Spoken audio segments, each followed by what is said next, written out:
तोंडाची चव वाढवणारी आणि महिनाभर टिकणारी आज आपण पारंपरिक मराठवाड्याची प्रसिद्ध लसणाचा भुर्का कसा बनवायचा त्याची रेसिपी बघणार आहोत। लसणाची सुकी चटणी खाऊन जर तुम्ही कंटाळला असाल, काहीतरी वेगळं तुम्हाला ट्राय करायचं असेल तर ही सुकी चटणी किंवा भुर्का तुम्ही एकदा नक्की ट्राय करा। बऱ्याच जणांना जेवणाबरोबर चटणी तोंडी लावून खाण्याची सवय असते, मग अशा वेळेस तुम्ही एकदा सर्व करून ठेवली की अगदी महिनाभर तुम्ही ही खाऊ शकता।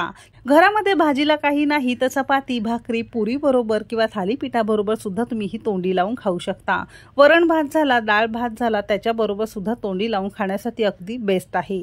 रेसिपी नेहमीप्रमाणे भरपूर टिप्ससह तुमच्यासोबत मी शेअर केलेली आहे, म्हणून ती अगदी शेवटपर्यंत नक्की पहा। सगळ्यांना एक निवेदन आहे, तुम्हाला जर माझ्या रेसिपीज बघायला आवडत असेल तर कुकिंग तिकीट मराठी चॅनेलला सबस्क्राइब करा आणि बाजूची बेल घंटा नक्की क्लिक करा। चला तर मग वेळ न घालवता रेसिपीला सुरुवात करूया।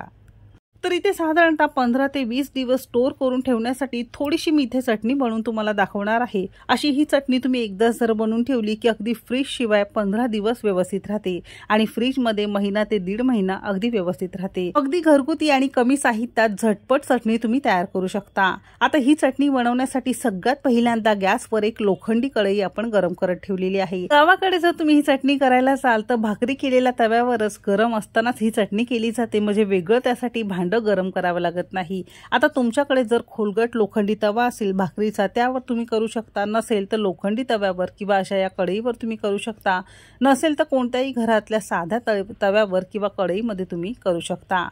यामध्ये पळीभर आपण तेल घेतलेलं आहे। तेल थोडंसं या भुर्क्याला जास्त लागतं, म्हणजे तेल प्रिझर्वेटिव्हचं काम करतं आणि अजिबात तुमची चटणी खराब होत नाही। तेल छान कडकडीत गरम झालं की अगदी पाव चमचा मोहरी घालणार आहोत। मोहरी मस्त फुलली की अर्धा चमचा आपण यामध्ये साधं जिरं घालणार आहोत। जिरं सुद्धा छान आपण फुलू द्यायचं आहे। आता यामध्ये 2 चमचे आपण पांढरे तीळ घालणार आहोत। आता ही सगळी फोडणी करत असताना गॅस अगदी आपण मंद केलेला आहे। मंद आचेवरच आपल्याला हे सगळं करून घ्यायचं आहे। यावरच 2 चमचे आपण कच्चे शेंगदाणे घेतलेले आहेत। शेंगदाण्यांवरच इथे आपण अगदी पाव चमचा हिंग घेणार आहोत। हिंग घातल्यामुळे चटणी पचायला आणि चवीला अगदी छान लागते। यावरच आपण इथे 20 ते 25 लसणाच्या पाकळ्या अगदी बारीक बारीक चिरून घेतलेला आहे। तुम्हाला हवं असेल तर खलबत्त्यावर तुम्ही ठेचून घेतलं तरी सुद्धा चालू शकेल। असं हे लसूण बारीक चिरून घेतलं की मस्त खरपूस यामध्ये भाजला जातो। सुरुवातीची जी नस चांगली मस्त लालसर रंगावर झाली त्यानंतरच आपल्याला यामध्ये लसूण घालायचं आहे। आता अगदी मंद आचेवर एक साधारणतः 2 ते 3 मिनिटं अगदी तळापासून ढवळत ही फोडणी आपण मस्त करून घेणार आहोत। लक्षात असू द्या, ही फोडणी करत असताना मस्त खरपूस परतून घ्यायचं आहे, मात्र फोडणी अजिबात आपल्याला इथे करपू द्यायची नाही, इतकं आपल्याला लक्षात ठेवायचं आहे। म्हणून गॅस शक्यतो आपल्याला अगदी मंदच करायचा आहे। मंद आचेवर साधारणतः 3 मिनिटं आपण छान हे परतून घेतलेलं आहे। आपल्याला हलक्याशा बदामी रंगावर मस्त कुरकुरीत छान तळून घेणं गरजेचं आहे। मात्र तुम्हाला इथे दिसत असेल जिन्नस आपली अजिबात करपलेली दिसत नसतील, असं हे छान आपण करून घेतलेलं आहे। आता या साईडला यामध्ये आपण एक 4 ते 5 चमचे शेंगदाण्याचा कूट घालणार आहोत। म्हणजे सिंपली तव्यावर शेंगदाणे खरपूस भाजून घेतले आणि सालासकट आपण याची जाडसर असा कूट करून घेतलेला आहे। शेंगदाण्याचा कूट आणि तीळ घातल्यामुळे तुमची ही चटणी मस्त कुरकुरीत तयार होणार आहे, म्हणून अगदी मंद आचेवर ही सगळी जिन्नस आपल्याला छान परतून घेणं गरजेचं आहे।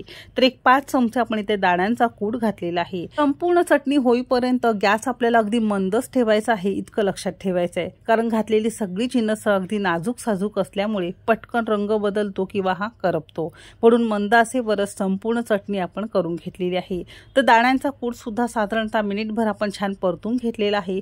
मस्त सुगंध घरात सगळ्या पसरलेला आहे। हलकासा लालसर आपल्याला दाण्यांचा कूट छान परतून घ्यायचा आहे। आणि या स्टेजला आपण गॅस बंद केलेला आहे। गॅस बंद करायचा आहे आणि 1-2 मिनिटांनंतर आपण यामध्ये एक सिक्रेट जिन्नस घालणार आहोत, ज्यामुळे तुमच्या चटणीला चव अगदी छान येते आणि रंग सुद्धा अगदी मस्त येतो। तर इथे आपण साधारणतः 1.5 चमचे साठवणीचं तिखट घातलेलं आहे। तुमच्या घरात साठवणीचे जेही तिखट असेल तुम्ही इथे वापरू शकता किंवा काश्मीरी मिरची पावडर आवडीनुसार कमी अधिक करू शकता। चवीपुरतं किंवा अगदी पाव चमचा आपण यामध्ये मीठ घेतलेलं आहे। साठवणीचं तिखट किंवा काश्मीरी मिरची पावडर घालत असाल तर तुम्ही तुमच्या आवडीनुसार कमी अधिक करू शकता। मस्त छान एकजीव करून घेतलेला आहे आणि आपण तिखट अगदी शेवटी घालण्याचे इतकंच कारण गरम तेलामध्ये जर तुम्ही तिखट घातलं असतं तर पटकन करपण्याची भीती असते किंवा शक्यता असते।